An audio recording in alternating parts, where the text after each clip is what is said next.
Alright, guys. Clay and Tom back here. I'm going to be up front with you right off the bat. Straight up mailing this one in, Tom. I don't know if I've ever been this unmotivated to bring you guys some content. So I don't know what the deal is, but Tom and me's been kind of dragging around here. Maybe we've been doing too much at work, or at least Tom has. That could be a very good possibility. As you all know, draft's coming up. 4 days? Yep. Saturday. Bring your cash. Bring lots of cash. Tons of cash. Ferrari, bring extra cash. It's your birthday. I need to take it from you. Yeah, Ferrari, don't be bitching out on us. Like, oh, man, I didn't bring enough money. And don't be calling it Saturday morning saying, hey, when's the draft? You've done that every year. Don't do it again. I will bitch slap you if you ask what time the draft is on Saturday. Relevant sports news, Tom. Our main man, Johnny Idiot Face, is still playing football. It's amazing to me, too, that he's out there. it's lit! Dude goes out, what is it, CFL, first start, what happens, Tom? It was, I don't know, 4 picks in his first game. That's a pretty amazing stat there. Oh, my gosh. Hey, all I got to say is I'm just glad that he's relevant again. Johnny Idiot Because I get to use my favorite 2 sound bites. It's lit! All right, Tom, what do you got coming in from the offseason here? Within a month's time, 2 months' time, we've got Conor McGregor rolling back into the octagon for the first time in a couple years. He is fighting Khabib. Khabib, in my personal opinion, is going to take down Conor. What do you think? I think Khabib has one of the hardest pronounced last names of all time. It's like Khabib, blah, blah, blah. I do like Khabib in this fight, mainly on the strength of his wrestling. Mm-hmm. I know that Conor is dangerous on the feet always. He's also dangerous out of the octagon. You know, he's throwing chairs through bus windows. You know what I mean? Well, this is actually interesting because Tom and me had this discussion. As soon as it happened, Tom said, man, I think McGregor's done. He's going to go to jail. I said, no. I said, he's going to skip the jail time, and they're going to use that to promo the fight. And I was like, there's no way, bro. They got it on camera. He assaulted these people, blah, blah, blah. And Clay's like, nah, he'll get out of it. Lo and behold, no jail time. And the very first promo they cut for the fight, it shows the dolly going into the bus. If that don't get you hype, I don't know what will.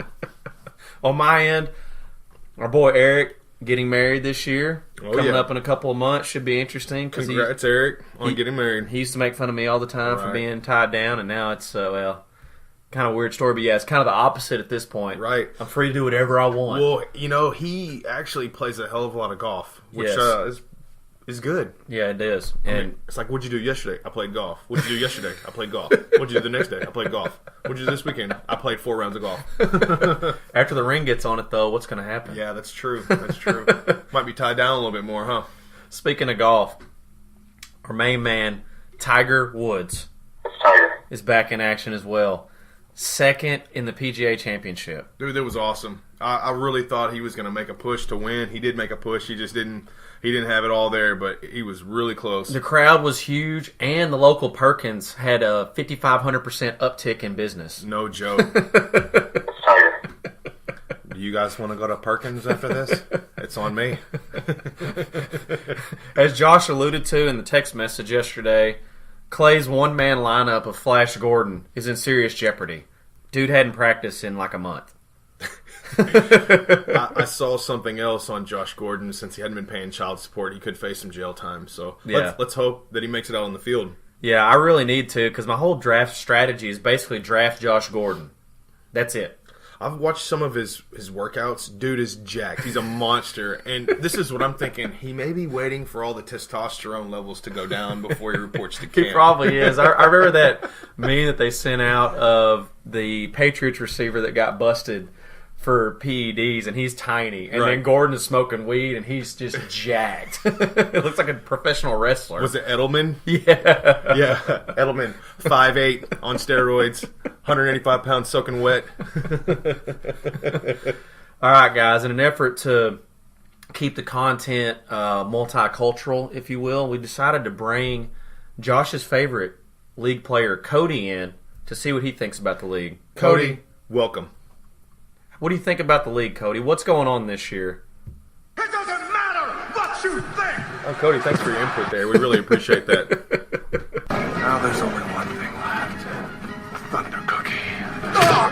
You know, there's a long list of Thunder cookies that I could drop on you guys over the last 6 or 8 months, but there's only one that really sticks out in my mind.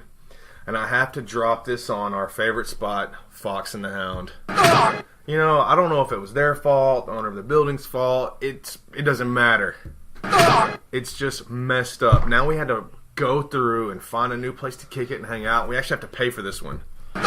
It's ridiculous. It was a perfect setup for our draft. Get all day to party there, do whatever the hell you want in there, and it's amazing. And now what do we got? We're going to see how this works out on Saturday. Again, we do have to pay for the room, bring cash to pay for your drinks, and we'll go from there.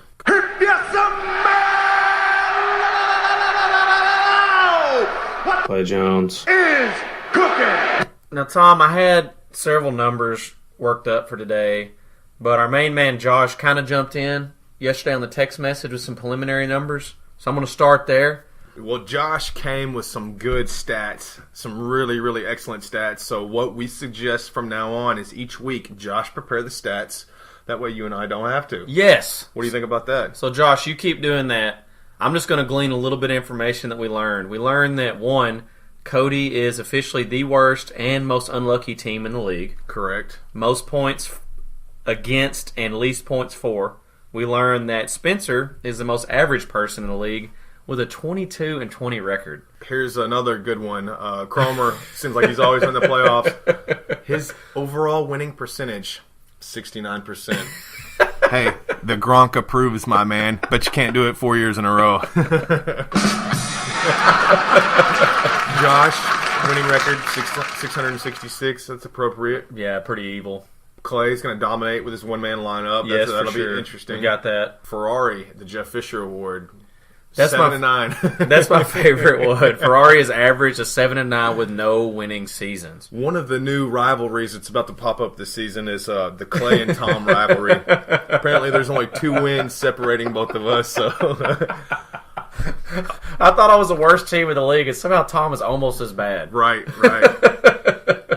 So I got to come up with 3 wins more than you this year, Tom. This is also funny. In the midst of all this stats being thrown out by Josh, Ferrari on a Monday night is trying to figure out where he wants to kick it. So, Josh, your new job is stats, man. Bring us the stats every week, because Tom and me, we're fucking mailing this shit in the rest of the year. That damn Skippy. Oh, and I'm here to do 2 things. Kick ass and drink beer. But I don't drink beer anymore. My only real number that I'm going to throw out this week is 8. And that's the amount of months that I've been growing out this nasty thing on my head called the Jufro. Dude, I think it's amazing. It's getting luscious. Here we go, baby. I love me some niggas. Let's rock and roll, baby. All I want to know if you got your popcorn ready. Do you got your popcorn ready? Ready right now. Popcorn ready. You want answers? I think I'm entitled. You want answers? Clay and Tom's weekly picks. You can't handle Their weekly picks. Popcorn ready. We don't have any picks this week, but we kind of just want to go over a little bit over the last season, maybe over a couple of pre-draft mentions. I'm going to let Tom start it off here. One thing that always sticks out in my mind is it's Ferrari's birthday every draft day, or very close to it. The other thing is he rolls up, glossy-eyed, looks like he's been out all night on the town, drunk, hungover, whatever it is, and he always shows up late. He doesn't have his cash. He doesn't know where the draft is or what time it starts. So we got to get that corrected this year. That's the second time we've mentioned this on the podcast, girl. Get it f***ing right. On my end, last season was great. Everyone competed hard. Cody and me at the bottom as usual. Luke ended up dead f***ing last. Well documented. Did the comedy thing. He had an issue with the seating of the toilet bowl. Right. Now, in the app, I don't believe I can reseed the toilet bowl, but we can actually make our own spreadsheet based on the toilet bowl and reseed it. So it's something we're going to want to vote on at the draft. So 7 will play 10, 8 will play 9, right? Yes, that's pretty much it. And we'll keep track of it. Obviously, it'll be legit. You'll still set your lineups, and we'll just, reseed it. One thing that I'd like to mention on that is the colorful drawings that were presented to the league. That was Pretty amazing. You had crayons from Clay's house. You had colored pencils from Josh's house. Here's my favorite part about that. So about 2 nights after that, I get a call from Cody, like at 9 o'clock at night. Clay. Hey, Clay. Like, yeah, Cody, what's up? Clay. Like, Cody. Yeah, Clay, look. You gotta let Josh explain his bracket to you. And I was like, Cody, I've seen the bracket. I know what it is. No, it makes so much more sense whenever you actually hear him talk about it. Dude used the Jedi mind trick on Cody after about 10 beers, apparently. It was a legit format for the toilet bowl. My biggest problem with it, and I'm pretty sure this is going to be a league issue, is I don't think the 5th and 6th players are going to want to have a chance to go DFL. Right. I think it's better to leave it at the last 4 teams. The middle 2 teams are basically just kind of in no man's land, really, at that point. Right. So we're going to roll with that. Other than that, I don't know of any other main league issues that we're going to vote on other than punishment for DFL. Right. So everyone needs to come with an idea of a punishment for DFL. Comedy could be on there. Panhandling. There's a few other things that threw out last year. Everyone bring one, and we'll put them all up for a vote, and we'll see which one wins. I was looking at Josh's picture when he submitted his bracket to the league, and there were several other pieces of paper in the picture that I noticed. So I wonder if he was like scribbling through there. He's like, oh, no, that's not right. So he had to do it again. I bet after he got done, there was like 30 sheets of paper all over the wall with like strings going from pin to pin. Probably looked like a beautiful mime. We bumping out Big Brother in his shed. Or Mel Gibson and Conspiracy Theory. I've got to figure this out. I've got to do it.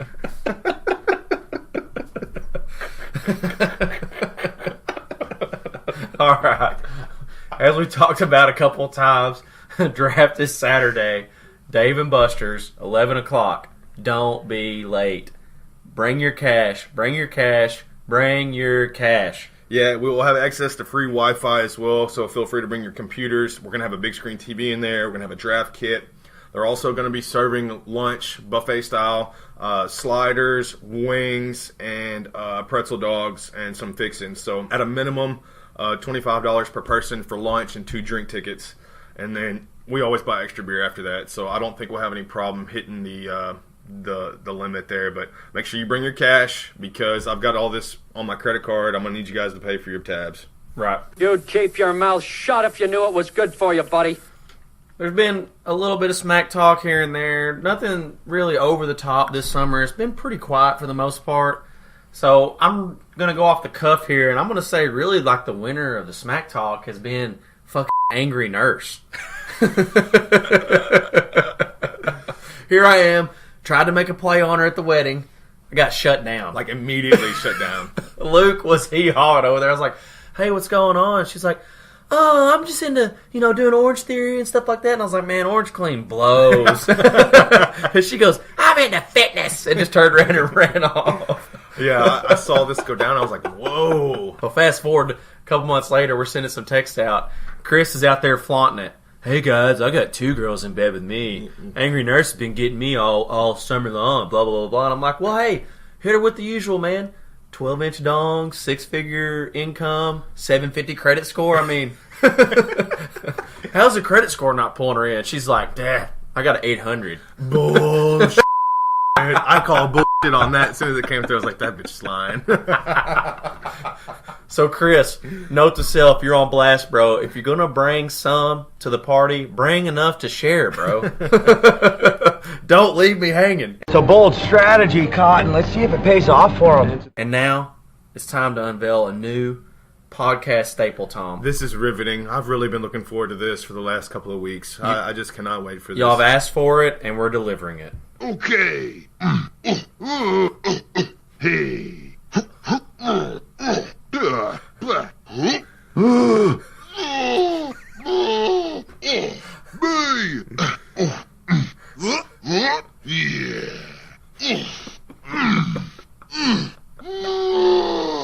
Cool. And that is the new intro for what we're going to call Caveman's Corner. Cody, thanks for input there. Now your session is over. You're welcome, Chris and Josh. Last thing I got today, guys. Watch this podcast on your computer. It'll make a lot more sense once you do. You got anything else, Tom? I think that'll do it, my man. All right. It's been emotional. Boom, son. You're done.